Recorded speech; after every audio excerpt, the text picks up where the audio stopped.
Dans la vie, il arrive que nous ayons besoin de conseils, nous ayons besoin d'orientation, que nous ayons besoin d'encouragement, je dirais même de motivation. Certaines personnes se sont données donc pour métier de répondre à ces besoins. Mais aujourd'hui, on constate que tout le monde se lève et chacun devient coach. Chacun se lève et s'autoproclame coach. Coach de ceci, coach de cela, donneur de conseils, conseiller et tout ce que vous voulez. Alors, mais comment devient-on coach? Est-ce que dans notre société, n'importe qui peut se lever et devenir coach? C'est ce que nous constatons.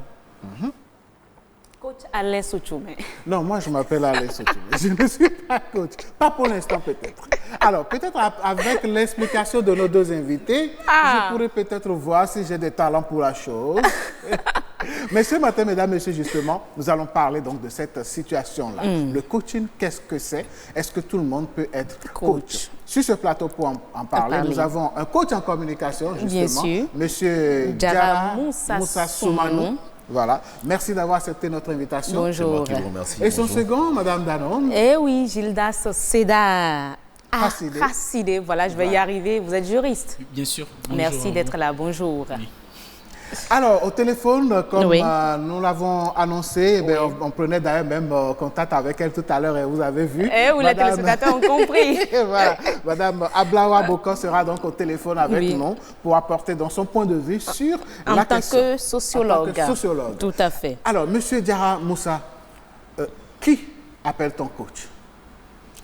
Alors, un coach, disons que c'est une personne qui est spécialisée dans l'accompagnement des individus ou des groupes d'individus ou même des organisations pour leur permettre d'améliorer leurs compétences, leurs performances à un moment donné de leur vie.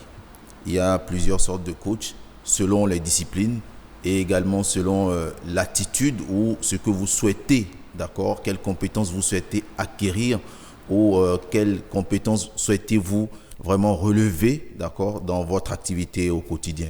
Nous avons par exemple des coachs en communication, ce que nous faisons.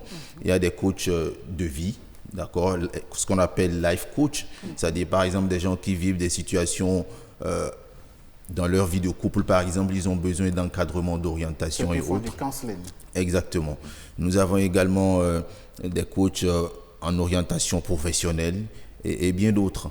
Donc, il y a plusieurs sortes de coachs selon réellement la période ou disons selon la demande réellement.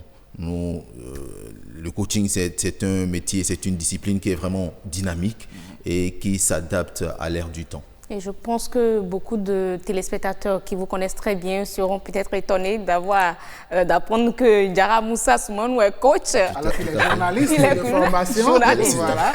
Voilà. Bon, le journalisme, c'est un métier au carrefour des autres métiers.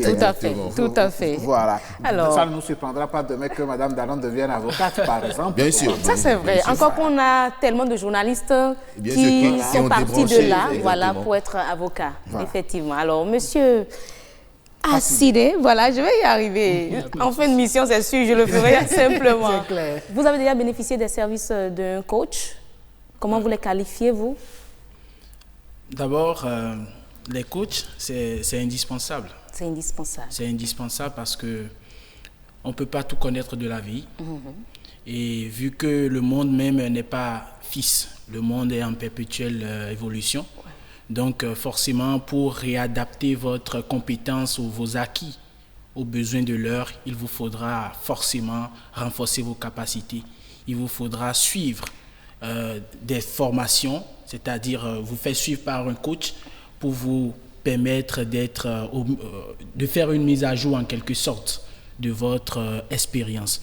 Donc, vraiment, c'est dans ce lot que moi, je trouve nécessaire le travail des coachs et je me suis fait accompagner plusieurs fois par des coachs.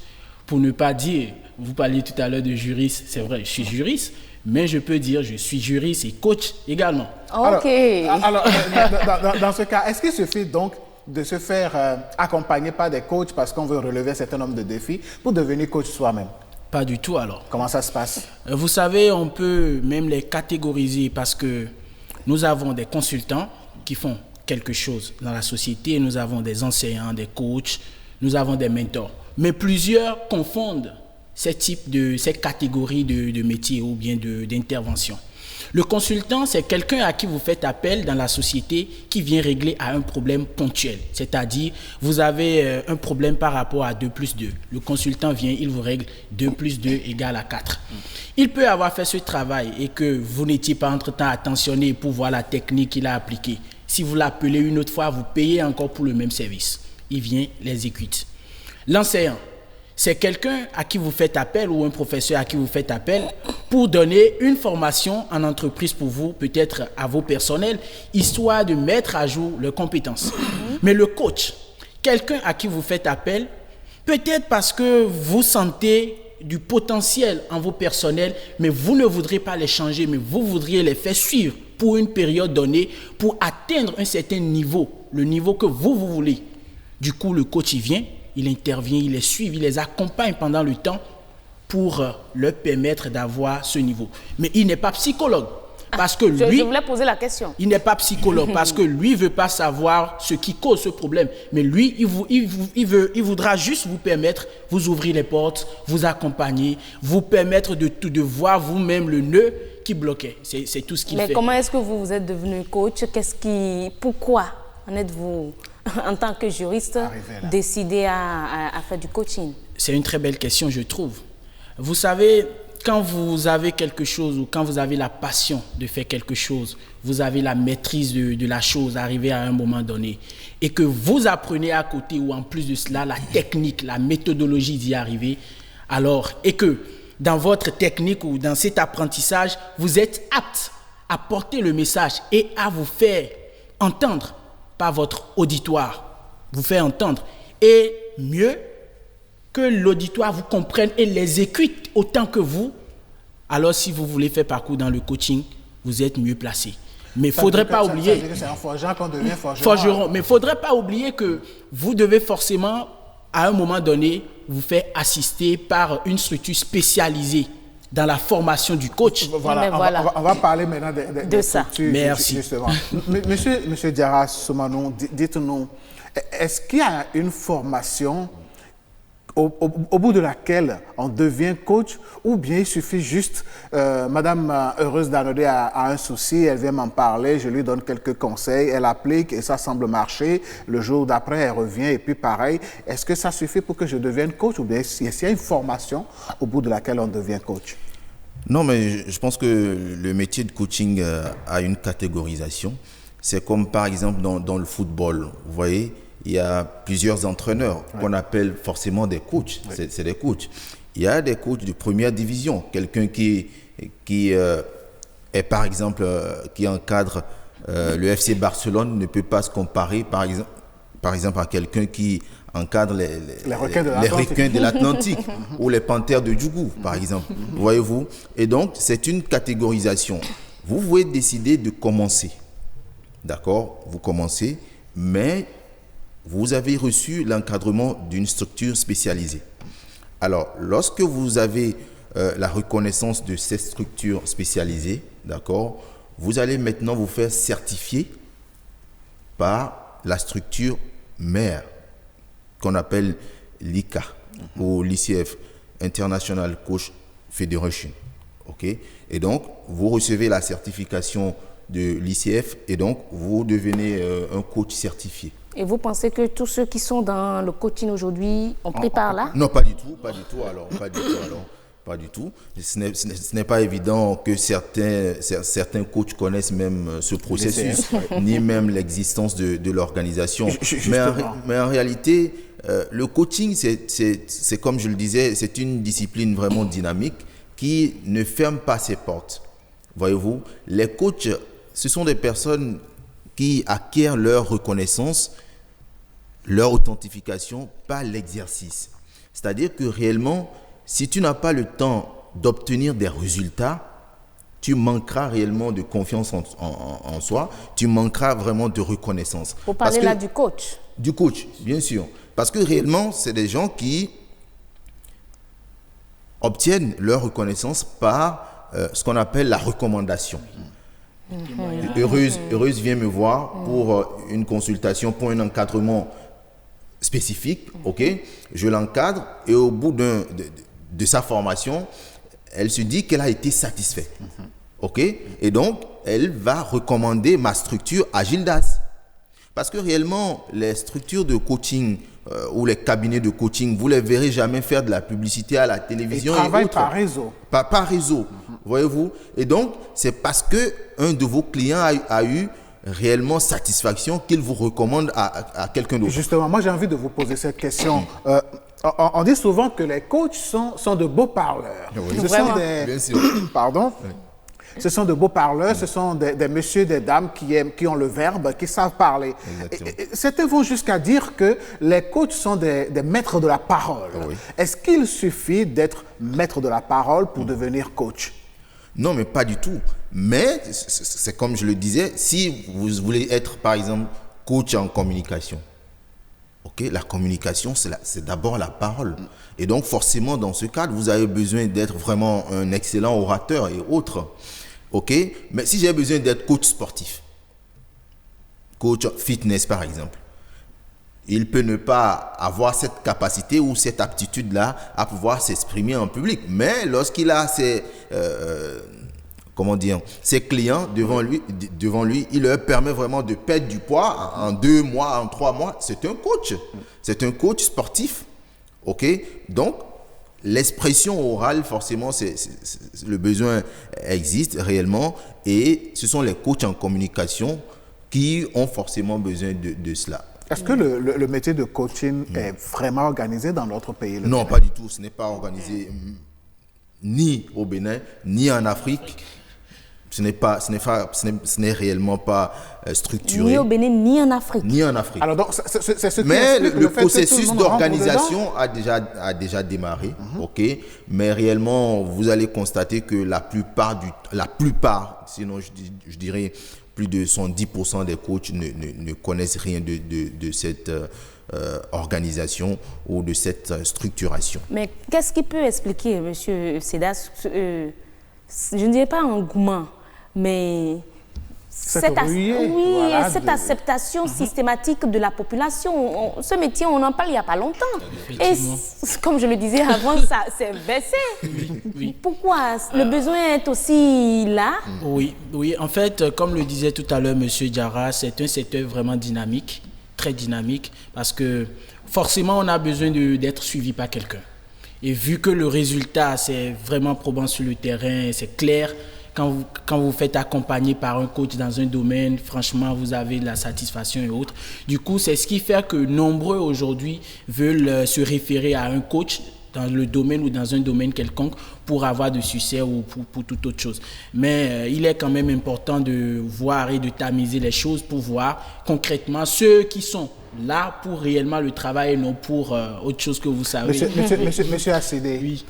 Quand on parle de coach dans notre pays aujourd'hui, des expressions comme arnaque, comme trahison, comme abus de confiance ne sont pas du tout loin. Oui. Alors, comment est-ce qu'un coach, vous venez, vous vous ouvrez à lui, vous déversez votre vie devant ce monsieur ou bien cette dame, et vous vous ouvrez, et puis à la fin, c'est vous qui passez pour le dindon de la farce. Alors, dans ce cas, on a toujours affaire à un coach ou à, entre griffes, un coach. Le mot est vraiment juste trouvé. Comme je le disais tout à l'heure, il faudra tamiser, voir plus clair et savoir ceux vers qui nous allons. En toute chose, on devrait la voir comme ça aussi, parce que c'est ceux-là qui permettent à d'autres, à leurs concurrents, de mieux travailler pour être vraiment prêts à la demande. Vous savez, le coach doit être en perpétuelle recherche. Il doit approfondir davantage ses recherches pour remise en cause. Voilà, pour répondre toujours aux besoins de sa cible.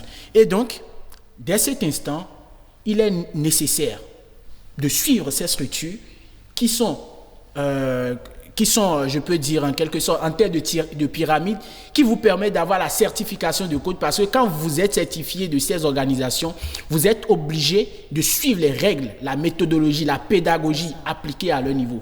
Et quand vous êtes en même temps affilié à eux, certaines choses vous seront proscrites de faire dans la société. Je crois qu'on va revenir au plateau, déjà pour savoir comment est-ce qu'on peut, à vue d'œil, reconnaître un vrai coach. Mais je crois qu'on a également les populations de l'autre côté. Tout à fait, nous avons des compatriotes qui s'expriment sur la question. Mesdames, Messieurs, nous allons les suivre. C'est des gens qui, à mon avis, ont été formés, des personnes sérieuses, conscientes quand même du phénomène que l'homme, dans son essence, doit pouvoir travailler et doit pouvoir s'assumer. Et en cela, ils ont donc forcément suivi des études afin de pouvoir atteindre un certain stand. Et c'est justement ce stand-là qui leur permet de partager leur savoir aux autres. Et donc, en définitive, ceux à qui ils prêchent donc cette volonté-là de réussir doivent à leur tour se prendre en charge. Je crois que c'est une très bonne chose. L'idée est géniale. Eux-mêmes vont se faire former afin de transmettre leurs connaissances aux autres. C'est un métier comme tout autre métier qui a connu le jour et qui fait son petit bonhomme de chemin. La professionnalisation du métier du coaching appelle à beaucoup de choses.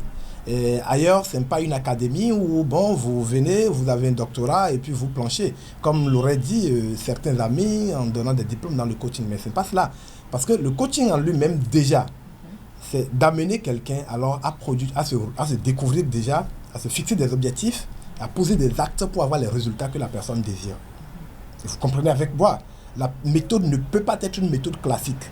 Ce qui fait que lorsque vous voulez devenir le coach de quelqu'un, vous n'êtes pas nécessairement alors, à l'étape où nous sommes aujourd'hui, obligé d'avoir réussi dans le secteur où la personne voudrait réussir. Je les vois se trouver en face d'une centaine de personnes pour leur donner des indications. Là, je dis, c'est erroné.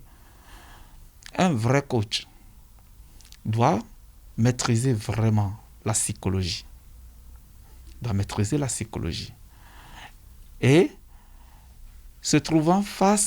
il doit se trouver face à un individu qui va étudier sur une période donnée pour savoir déjà les prérequis qui sont là, sur lesquels il va pouvoir agir pour développer celui-là. D'autres ont le vilain plaisir de se faire un fonds de commerce. Donc du coup, on n'a peut-être jamais eu en réalité une expérience dans le domaine du coaching. On s'improvise coach, on n'a pas les preuves véritablement de ce qu'ils disent. Et comme parfois, je ne les attaque pas forcément, mais parfois il y a certains qui ont la langue déliée, la langue vraiment facile.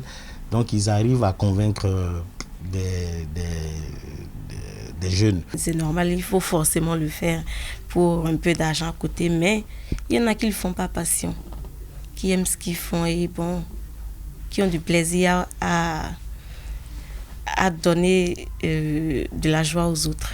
L'État doit pouvoir, dans ce sens-là, accompagner cette jeunesse, si elle veut vraiment changer, les accompagner dans la mesure où ceux-là doivent véritablement écouter des gens qui sont forcément professionnels dans le coaching. Mais à une seule condition, ils doivent être munis d'un badge, peut-être avec la signature d'un ministère, du ministère de tutelle, je veux dire. Ceci permettra non seulement de pouvoir synthétiser un peu, ou du moins faire une sélection de cette panoplie de coachs-là qu'on connaît, afin véritablement qu'un travail de fond soit fait. On ne peut pas dire de facto que tel est un coach et tel ne l'est pas parce qu'il n'y a pas une législation qui régularise la chose. Mais ça va arriver, vous comprenez avec moi.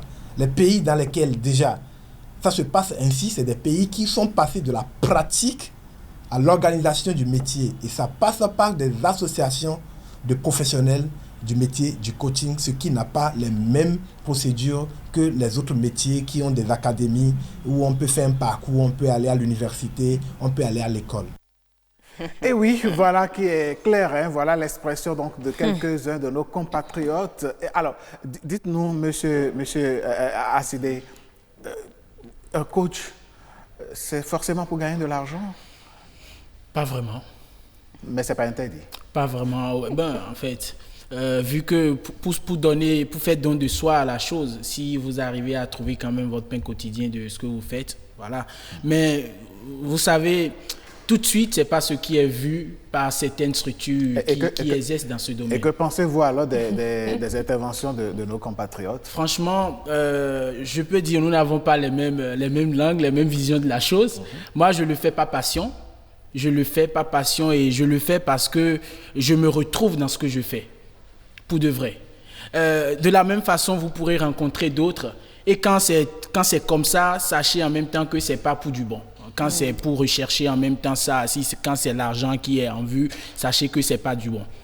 Franchement. D'accord. Alors, M. Diarra Moussa, votre réaction par rapport aux interventions? Non, nous avons eu des interventions vraiment pertinentes en ce sens qu'ils ont reconnu, comme je le disais, que c'est une discipline qui n'est pas encore autant organisée chez nous et que ça va s'autoréguler avec le temps.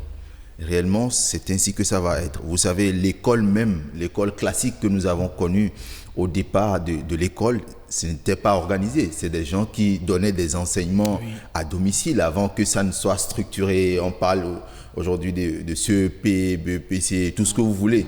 Et donc, c'est forcément ainsi que le coaching va prendre ces étapes-là et s'autoréguler avec le temps.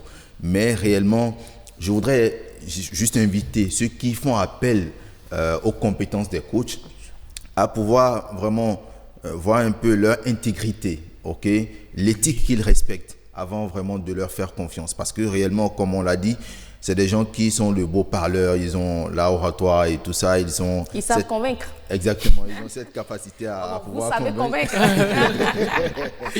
Ils ont cette capacité à pouvoir convaincre leur interlocuteur. Et donc, réellement, pour leur faire confiance, vraiment, il faut vraiment mettre en cause d'abord, leur intégrité avant de pouvoir voir si réellement ils méritent cette confiance. Là, il n'y a pas de critères pour connaître les vrais coachs. Il y a les critères qui existent, c'est peut-être de vous référer à l'ICF, comme je le dis. Là, sur le site de l'ICF, vous pouvez voir les coachs selon votre région. Ça existe. Mais combien d'entre nous sont capables d'aller faire cette recherche rapide? C'est la question que j'allais poser parce que le monsieur ou la dame qui est dans des problèmes, qui a besoin de conseils, on lui a dit « Ah, mais écoute, je connais telle personne, elle peut te parler, elle peut te conseiller. » N'a pas le temps d'aller sur un site. Va voir donc ce coach qui plus tard se révèle être un gourou. Comment faire alors pour que les coachs ne deviennent pas des gourous? Non, mais pour le faire réellement... C'est pour ça que je dis il faut que les intéressés, ceux qui ont besoin de ce service-là, vraiment puissent s'assurer de l'intégrité des coachs. Franchement. Parce qu'on ne peut pas réellement faire confiance à tout le monde. C'est sur recommandation que les gens vont vers ces coachs-là. Et voyez un peu ceux qui vous recommandent réellement ces coachs avant de pouvoir leur faire confiance. Sinon, ça va être vraiment compliqué. Que je peux conseiller peut-être.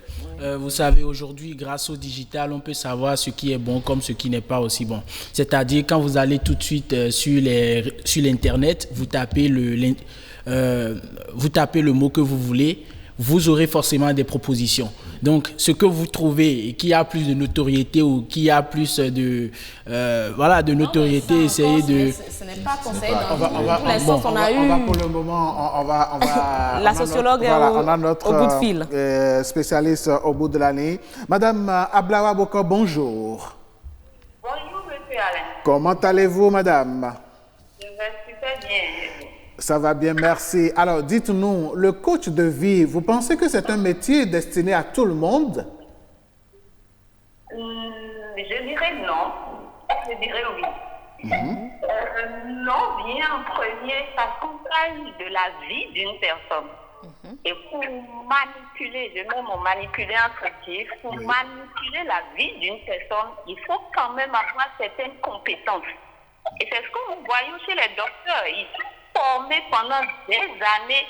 Ce n'est pas pour rien, c'est parce que la vie d'une personne est précieuse. Il faut la manipuler, il faut bien avoir une formation, il faut savoir ce qu'on fait.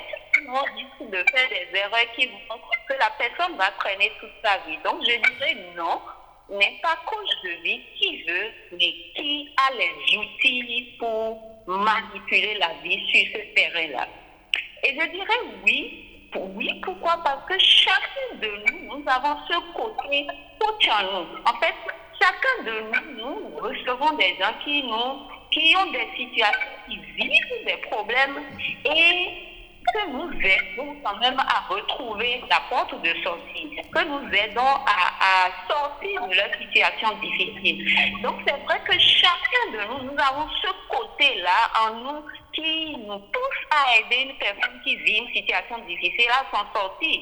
Et donc, on ne peut pas se baser sur ça pour dire qu'on est coach. Parce que être coach, ça implique beaucoup d'autres choses en fait, en réalité. Donc, c'est là ma réponse. C'est non et oui selon le cas, quoi. D'accord. Alors, Madame Ablaa Bokor, dites-nous, qu'est-ce qui explique aujourd'hui ce foisonnement de coach? N'importe qui se lève, devient coach, donne des conseils, donne même des astuces, des pratiques qui n'existent peut-être pas. Et le résultat est qu'on assiste parfois à des drames dans notre société. Vous qui êtes sociologue, quel regard portez-vous sur ce pan de la chose? Oui, d'abord, je dirais on assiste vraiment à des drames, ça c'est vrai, c'est un constat qu'on remarque et ça joue même sur la crédibilité des coachs qui sont professionnels et qui font bien leur travail. Je suis en formation en coaching et je sais de quoi je parle. Il y a des gens qui sont bien formés au Bénin ici et qui font très bien leur travail, mais parce qu'il y a des gens qui s'auto-proclament coach et cela joue sur la crédibilité des coachs. Et je dirais, bon, premièrement, c'est déjà le prestige que le nom de coach donne fait que certaines personnes se proclament rapidement coach. Parce que quand je dis je suis coach, oui, il y a un prestige qui accompagne, il y a un certain respect qui accompagne ce nom-là. Et donc, du coup, on voit des gens qui se lèvent, qui disent, bon, je suis coach en ceci, coach en cela, rapidement. Et la deuxième raison qui est quand même la plus importante à mes yeux, oui, c'est parce que le métier n'est pas réglementé comme cela se doit, en fait. Ok. C'est-à-dire qu'il n'y a pas une certaine organisation. Comme je l'ai dit, j'ai donné l'exemple des docteurs et d'autres métiers, le journaliste, etc. Il y a des lois qui réglementent ces métiers-là. Mais le métier du coaching, il n'y a pas de réglementation en la matière. Il n'y a pas de nombre d'années à faire pour avoir tel diplôme ou tel autre. Il n'y a pas de formation très précise à suivre. Par exemple, au Bénin, ici où on est sûr, c'est pas bien sûr le coach Poyon que tout le monde connaît. Donc, c'est ça en fait le drame aussi dans ce métier-là. C'est ce manque de réglementation. C'est que tout le monde peut se proclamer coach et là, elle sera suivie parce qu'il parle bien, il donne de bons conseils pour le moment, etc. Et puis on est suivi. Donc, je peux avancer ces deux raisons-là qui font que les gens se proclament coach. Et au niveau de ceux-là qui suivent des coachs, je peux dire que il y a le besoin, en fait. Les gens ont besoin d'être accompagnés. Justement, c'est ce qui m'amène justement à vous poser la question suivante. Qu'est-ce qui, selon vous, explique ce besoin d'aller vers un coach de plus en plus prononcé de nos populations? Quand on sait que nous sommes dans une société où on dit, je le dirais en fond, c'est-à-dire ne dis pas ton intimité, ta vie à quelqu'un. Mais aujourd'hui, les gens sont prêts à aller vers des coachs. Est-ce que dans nos sociétés, avant, nos grands-pères, nos arrière-grands-mères avaient besoin de coachs pour nous élever, pour qu'on en soit là aujourd'hui? C'est ça, justement.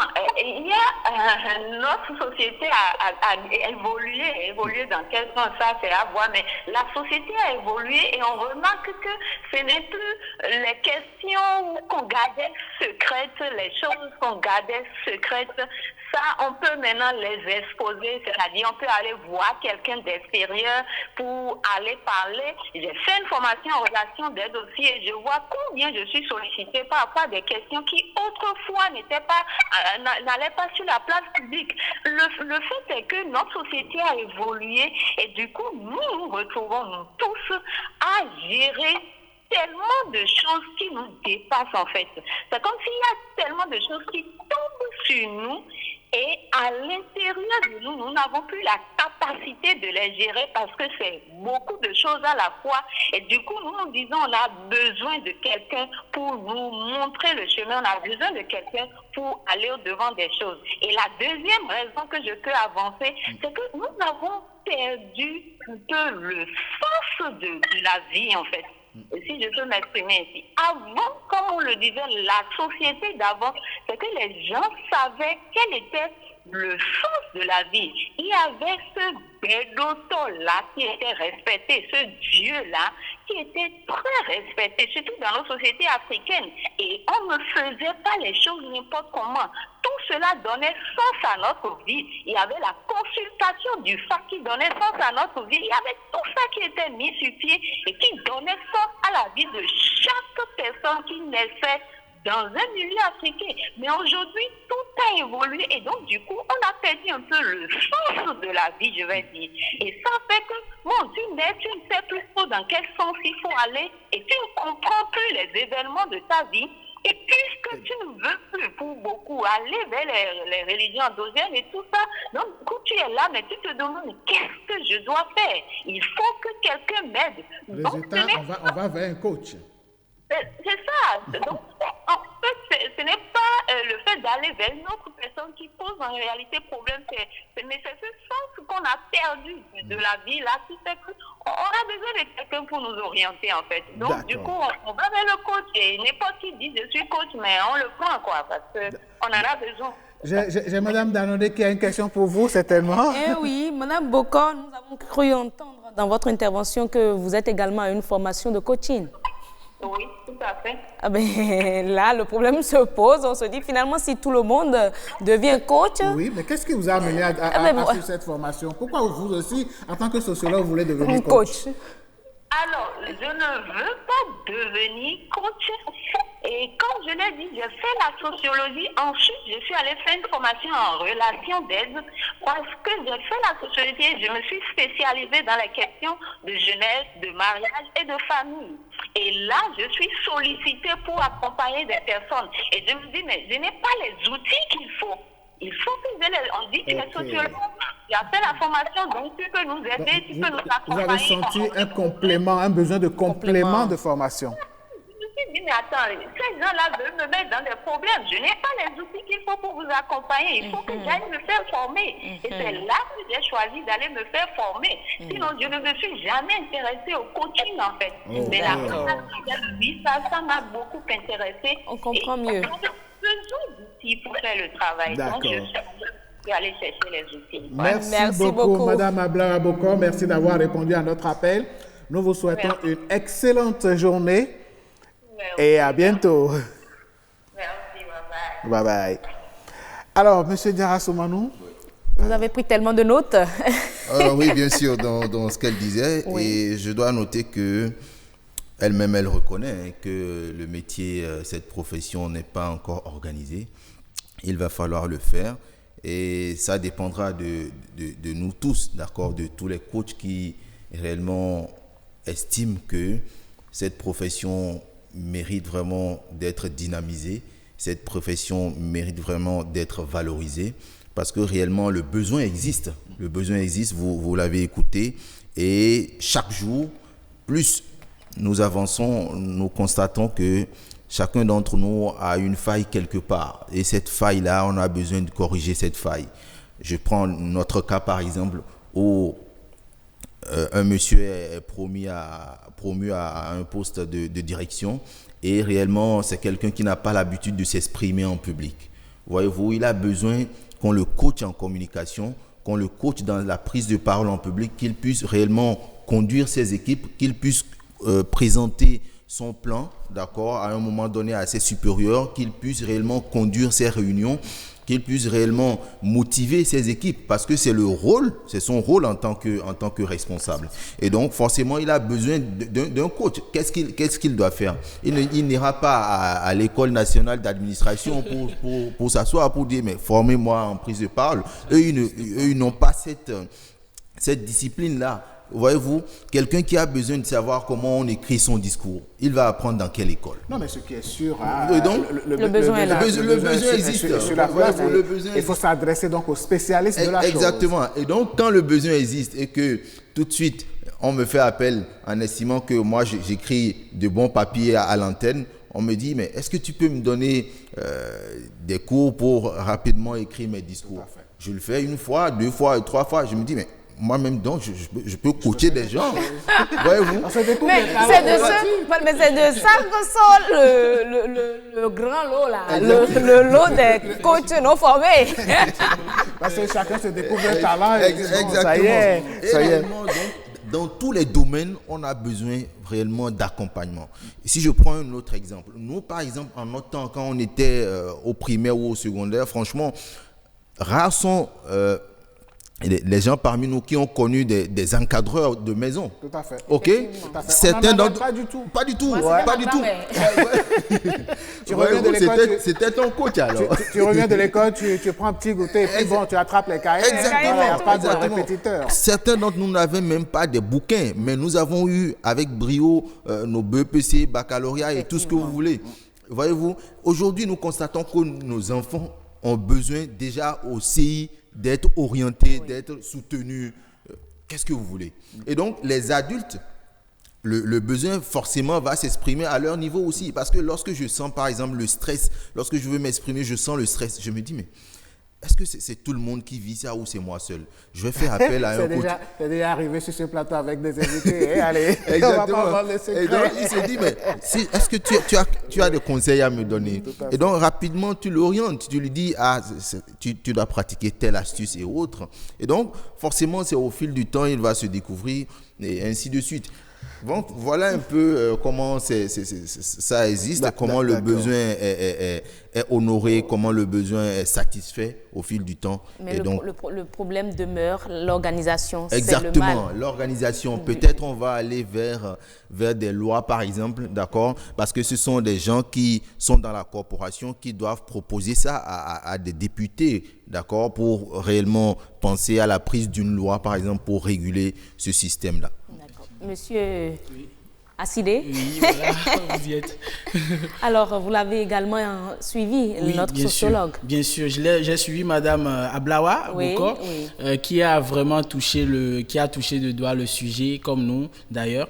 Vous l'aurez constaté dans son intervention que la pédagogie est vraiment capitale à connaître dans ce domaine. Il faut vraiment une pédagogie. Elle a senti, raison pour laquelle elle est pour se faire former. Elle s'est inscrite pour justement, une formation. Justement. Voilà. Donc, le drame, c'est que tout le monde ne se forme pas. Chacun se découvre un talent. Et puis bon, allez, avant de revenir vers vous, mesdames, messieurs, vous savez, cette émission, c'est aussi la parole à vous autres internautes qui nous suivez en direct dans cette émission.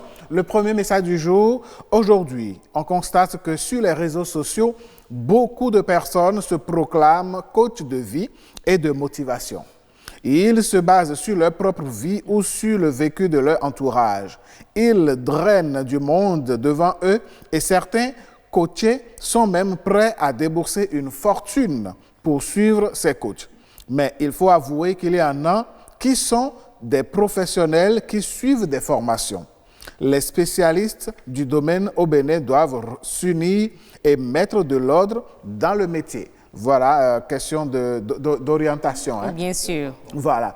Alors, un autre message, effectivement, bien des gens pensent que c'est si facile de devenir coach de vie et qu'on n'a pas besoin d'un diplôme académique pour exercer le métier.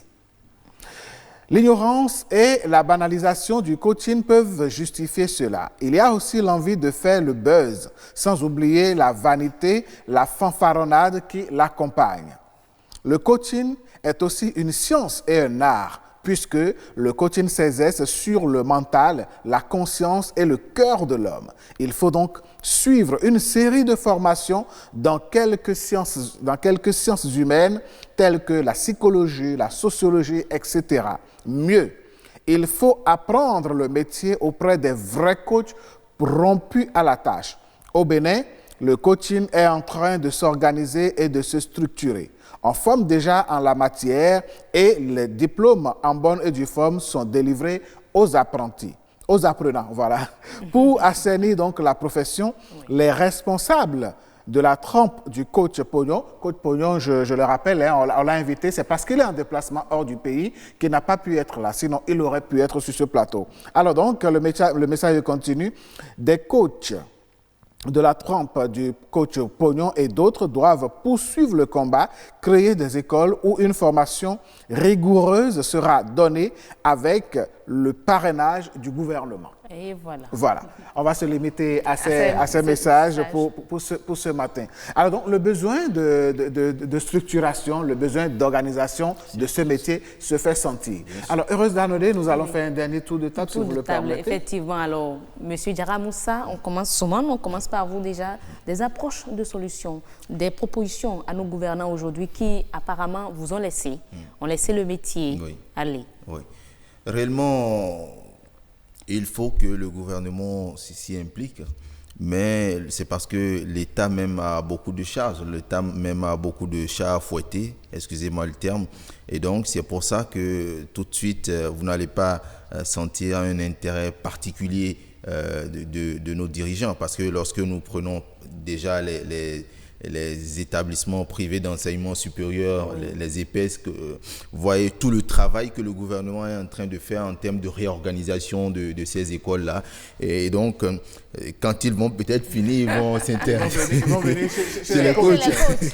Mais pendant ce temps, des drames se jouent, des gens continuent donc de se faire remarquer. Oui, malheureusement. C'est pour ça que je dis que réellement, ceux qui sentent le besoin d'être coachés doivent faire en sorte, d'accord, de pouvoir réellement voir l'intégrité, j'insiste sur le thème, l'intégrité de ceux dont ils demandent le service, des structures vers lesquelles ils vont pour se faire coacher. Parce que lorsque vous avez un coach qui n'a même pas un cabinet ou un institut bien organisé, franchement, ne lui demandez pas de vous orienter. Si quelqu'un qui a son siège, le siège existe. Vous savez que c'est à la place des martyrs. Il y a un siège physique. Bien identifié. Identifiable.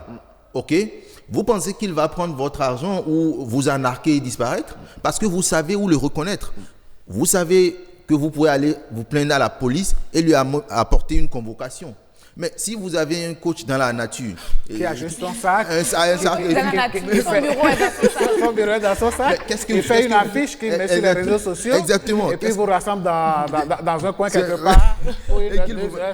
Même si le coaching d'ensemble marche, plutôt le coaching personnalisé. Alors, si cette personne, vous lui remettez une forte somme d'argent, souffrez qu'il disparaisse dans la nature. Lui, il se dit que il a trouvé un pigeon. Exactement, et il disparaît. Voyez-vous? Mais si c'est quelqu'un qui sait que réellement on va me retrouver, celui que j'ai reçu, celui que j'ai coaché pourra aller dire sur les réseaux sociaux que j'ai été mal encadré, j'ai été mal entraîné, autre. Forcément, il sait que vraiment ce qu'il est en train de faire, c'est quelque chose de très sérieux et il doit y mettre du cœur. Mais, Monsieur Assidé, est-ce que l'idéal ne serait pas d'avoir peut-être une plateforme où se retrouvent tous les coachs sérieux? Et là, tout citoyen va là-bas il va là-bas, il sait qu'il a un vrai coach. C'est bien pensé et ça existe, pour ne pas dire que ça n'existe pas. Sinon, vous savez, en fin d'année, il y a... Ah d'accord. Bon, en tout cas, ça existe. Ils existent, de ces plateformes existent. Mais il va falloir y travailler encore davantage pour avoir... parce que tous les coachs n'existent pas encore dans ces bases de données. Vous devez vous regrouper, faire en sorte que les citoyens puissent quand même vous identifier et savoir qu'ils s'adressent à des personnes responsables, identifiables et identifiées. Tout à fait, puisque le besoin existe pour de vrai. Et je ne vous coupe pas du tout, même jusqu'aux enfants. Tout à fait. Combien de temps vous passez à la maison aujourd'hui? De toutes les façons, depuis nous avons des coachs parentaux, malheureusement, nous sommes ici. Voilà. Donc, il faut franchement faire suivre les enfants par quelqu'un. Leur orientation en dépend de tout. Allez, merci beaucoup, Diarra Moussa Soumanou. Vous êtes coach en communication.